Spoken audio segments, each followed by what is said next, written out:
Hello, and welcome to the first installment of Take 53. I'm your host, Carol Frausto. My guest today is Deborah Arden. She's the Vice Chairwoman of the Cupertino Fine Arts Commission.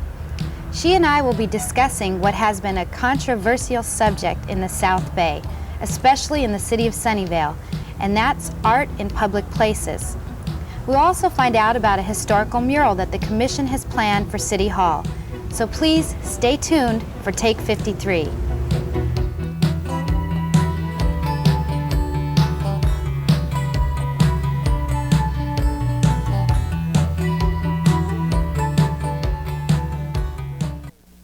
Kids today are lucky. Not so long ago, parents were powerless to protect their children against some terrible diseases. Today, we can immunize our kids against many of them. Kids, please don't like food every way. Please unactive, healthy in every way. Don't wait till your kids start school to get them immunized. Babies need protection from diseases too. So get wise, immunize! A message from the Will Rogers Institute, White Plains, New York.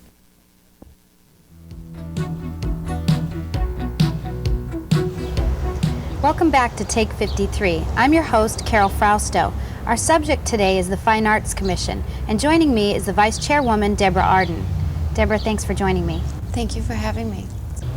First of all, could you just give me some general background on the Fine Arts Commission? Well, in 1986, a number of community businessmen and groups felt that it would be a good thing if the city of Cupertino had a Fine Arts Commission that was separate from the Parks and Recreation Department. And in conjunction with a number of groups, the Euphrat Gallery, with businessmen, Charles Newman, Jim Jackson, Mr. Allen from the Cupertino Bank, Don Allen from the Cupertino Bank, they were all very instrumental in pushing the City Council towards a formation of a commission. The City Council was very receptive, particularly Barbara Rogers, who has always been very involved with the arts in Cupertino, and John Gatto, who is now mayor of Cupertino. And the two of them, along with, of course, the rest of the council who concurred with them, founded the Arts Commission at the end of 1986, with the 9 commission members being appointed in early 1987 and beginning their first meetings in February of that year. Now, you told me earlier that you went through a rigorous process to become a commissioner. Can you tell us a little bit more about that? Certainly. The city clerk sends out applications to those people who have expressed an interest, and if you're interested, you apply, giving your reasons for wishing to be on the commission. In the case of the New Art Commission, I think there were probably somewhere around 26 to 28 applicants. It was quite a response for this commission. The City Council really had a hard job narrowing it down to just 9 members. It was one evening. It was a very long evening. They spent as much time as possible with each candidate, talking to them about their background, questioning them about what they saw for the commission in the future and how they thought of the way it should function and that sort of thing. And at the end of that evening, by law, they had a public nomination process and appointed 9 members. Now, out of those 9 commissioners, you came from various aspects of the art community, all bringing your forte, should I say, into the commission. How did you really start coming up with the guidelines and taking the commission in the right direction? I think that you could say that outside factors contributed to the fast pace that we had to set. Not only the caliber of the commissioners that were appointed, we have some wonderful people, some very talented people, people from the business world and from the arts world who have just really been involved with the arts in this county and in this state before. They had tremendous backgrounds, and so they were there to provide step by step. We should take this thing, one thing first, prioritize, set goals, it was really quite easy, particularly when there were as many pressures, because I think the commission was founded because the city council was finding itself inundated with requests for monies for various arts activities, also for accepting donations of art. And the council just really didn't feel that they were qualified to be constantly involved in this, and they thought if we had a commission who could screen this for us and who could come up with some guidelines and really spend the time, that it would be better for the city as a whole. And so with the pressures from outside, we really had to get busy and set guidelines for the acquisition of public art, for the plan of acquiring art for the various city buildings and city parks, for distributing monies that the city would be willing to designate to the arts. We had to come up with some way of equitably giving that, granting that money to worthy arts endeavors in the city.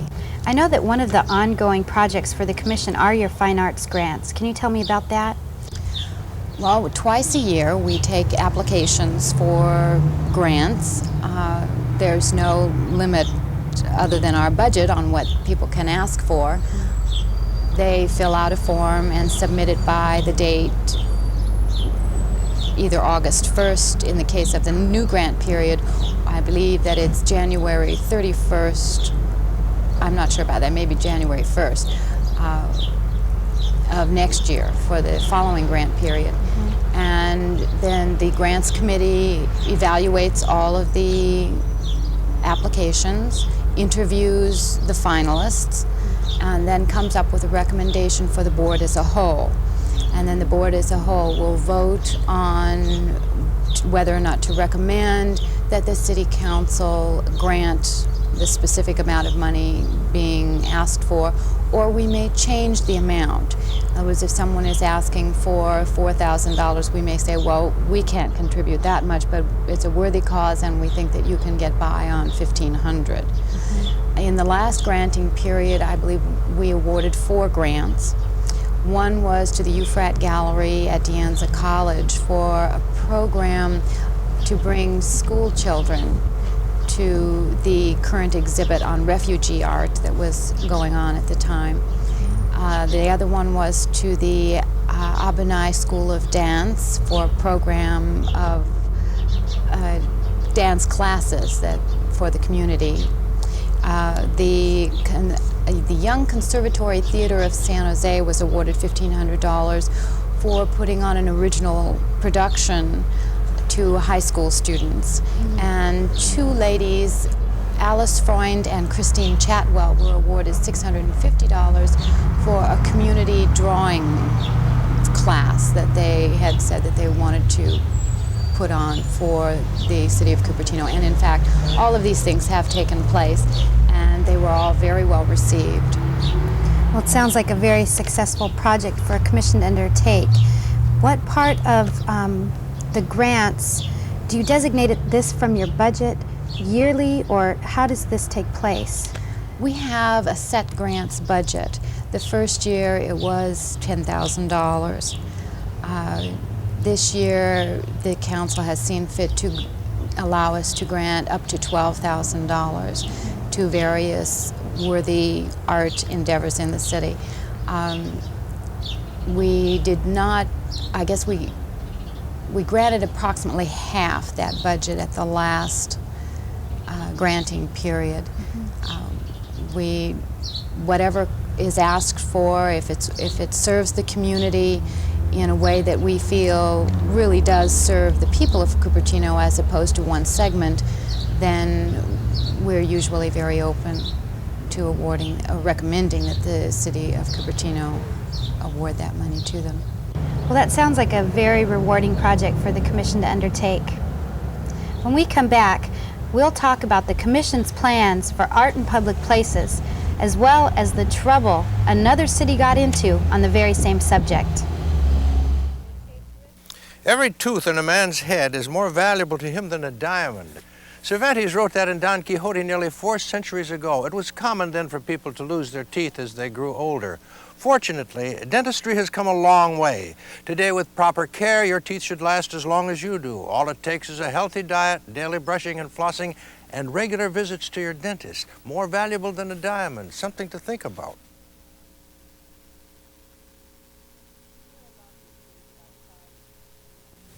We hear a lot these days about child abuse. It's a subject that raises fear, outrage, and a lot of tough questions. How do these things happen? What can we do to prevent them? What should we do if it happens to a child we love? The Will Rogers Institute is offering a free booklet with some of the answers to these questions. It can help you to guard your children against abuse and to help them if it does happen. For your free copy, write the Will Rogers Institute, White Plains, New York.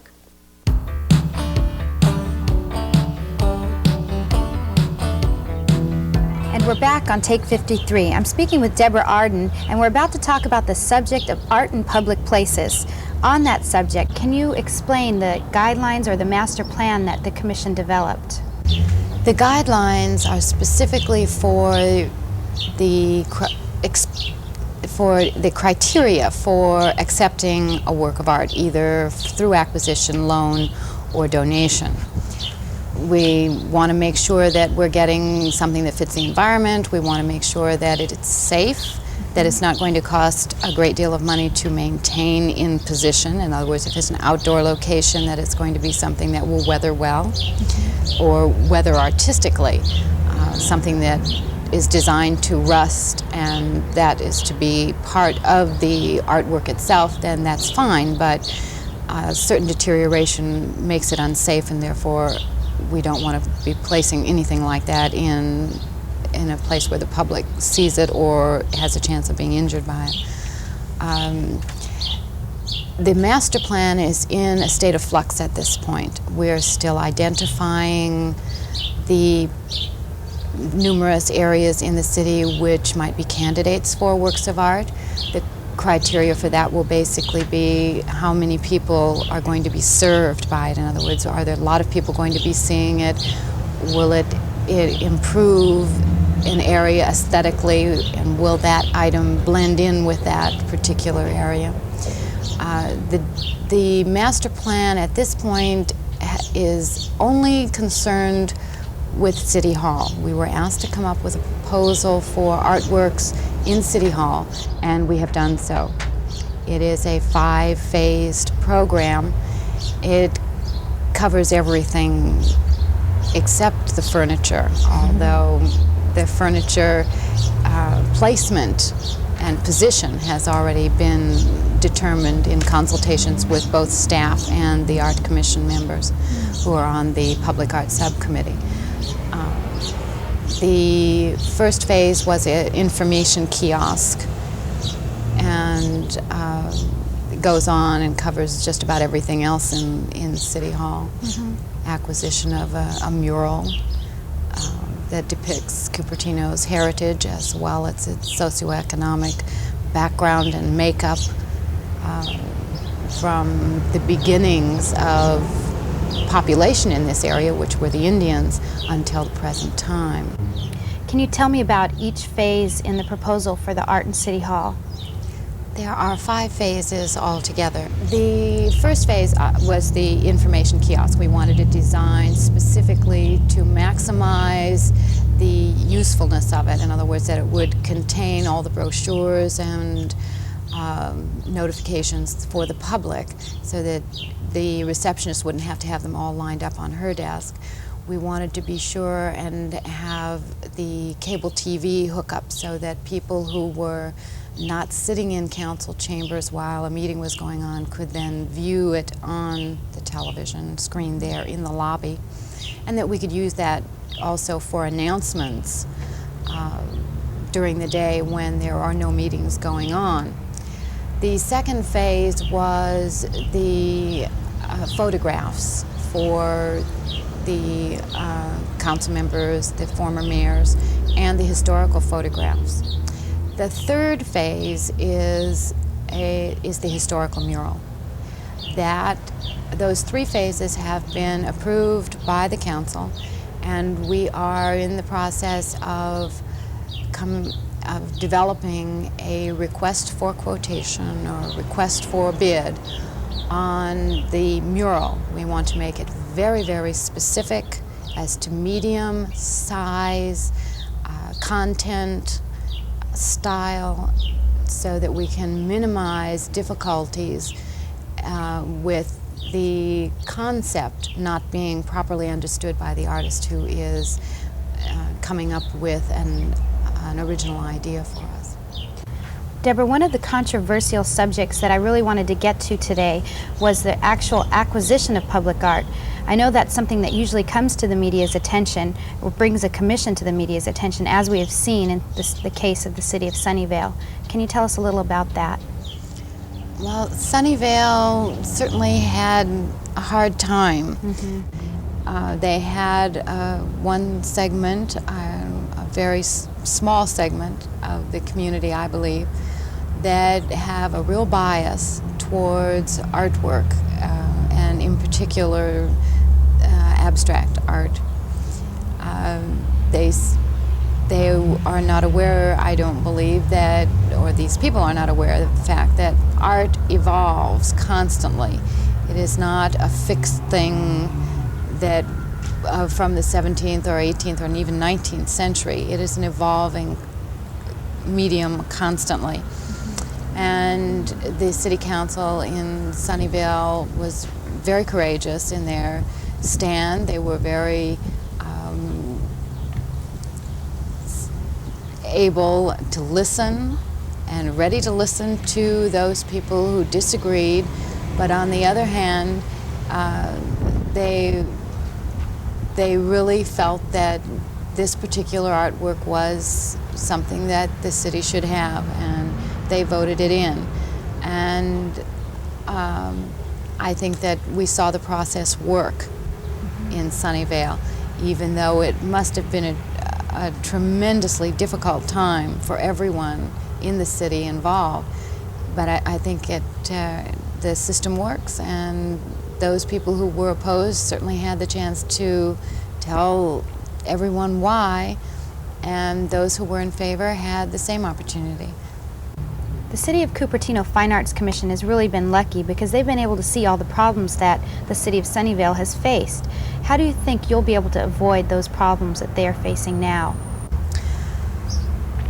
We may not be able to avoid all the problems that they faced. There was a very vocal group of people who apparently have a very strong bias against a certain segment of art. And art did not stop developing with the representational art of the 17th, 18th, and 19th century. It continued evolving, and it continues to evolve today. The challenge is finding the timelessness quality in an artwork that we would like to place in using public monies, and also finding something that appears to be a good investment for the city. Nothing can be guaranteed, but we can do our best by taking an artist whose reputation is well established. I see. We need to take a break right now, but when we come back, I'd like you to tell me about the historical mural that's planned for City Hall. Hi, I'm Richard Mall. You know, some people think their safety belts don't work, but the truth is, during normal driving, your safety belt allows you freedom of movement. But when you stop suddenly or have an accident, your belt locks in. Hey, buckle up. These things really do work. Safety belts save lives. For more information, contact the National Safety Council.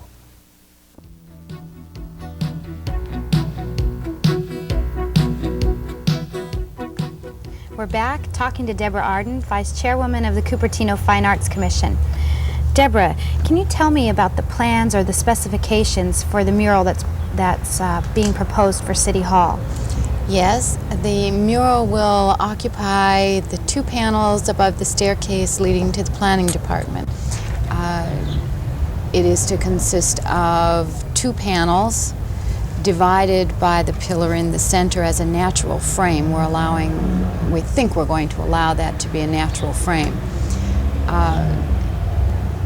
It will be an oil or an acrylic on canvas to minimize the weight. Because it's over a staircase and because of safety factors, we were very interested in minimizing the weight. And so an oil on canvas or an acrylic on canvas will do that. It will fill both sides. The left side being the heritage of Cupertino, from the Indians and the conquistadores to the farmers and ranchers that were here up until incorporation. After incorporation will then be on the other side and will consist of the growth in the valley of the orchard industry and the beginnings of the silicon industry that has really taken over this valley, and Cupertino in particular. And there, of course, are a number of very well-known companies that are here, and we'd like to see some of those represented in the mural, as well as the people who populate Cupertino. We're seeing a lot of Asian heritage people making their home here. And they too are citizens of Cupertino, and we would like to see them represented in the mural as well. So it's a representational piece. We are still refining the request for proposal. It will be out at the end of next month. The timeline for this is that it will go out be advertised in September and October in national as well as regional and local publications, newspapers, art sections of newspapers, major magazines, Art News, Art Weekly, Sculptor Magazine, although in this case probably not Sculptor Magazine, but that's one of the options. American Artist, a number of places will see advertising for an artist to submit a proposal. The applicants will be narrowed down probably to 3 finalists by a committee which will consist of a city official, members of the community, and the public arts subcommittee from the Fine Arts Commission. Then it will be brought before the full commission for recommendation to City Council. The final word will be City Council with the input from the public and our recommendation. You talked about the timeline for the mural, but how far in the future do you foresee this project being completed? We look forward to having it installed in October of 1989, with the selection process taking place in March of 1989. And that we would foresee installation about October of 1989. This could be moved up or back depending on many factors. How many applicants how much interest is generated by the advertising, how many people submit plans and drawings, how much controversy there is regarding the 3 finalists, and just any number, and of course the budget. That sounds like an exciting project. I never asked you this, but how long have you been a commissioner? I've been a commissioner for 1.5 years. Originally there were 3 one-year terms, 3 two-year terms, and 3 three-year terms. That's so that there would be 3 members rotating off every year eventually, or rotating or coming up for reappointment. I had a 1-year term. We drew lots, and I drew a 1-year term and was reappointed in this January for another 3-year term, and I'm delighted with the opportunity to serve. It's really been wonderful. Unfortunately, we are seeing the pressures of time. There are just too many demands on people's time. We do have some commission openings coming up, and it's very regretful because we've all worked together since the beginning. But new blood is always welcome, and will probably bring with it a lot of new ideas and some great input. Where should the citizens go to apply for those positions that are available on the Fine Arts Commission? They should check with the city clerk of Cupertino. The city clerk will have all of the information available to them. Well, I'm sorry, but our time's up.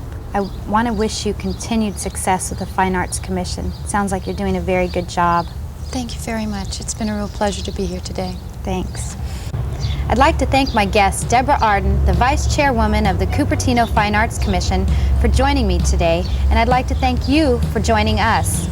I'm Carol Frausto saying please continue to join me as I explore the issues that face your community on Take 53.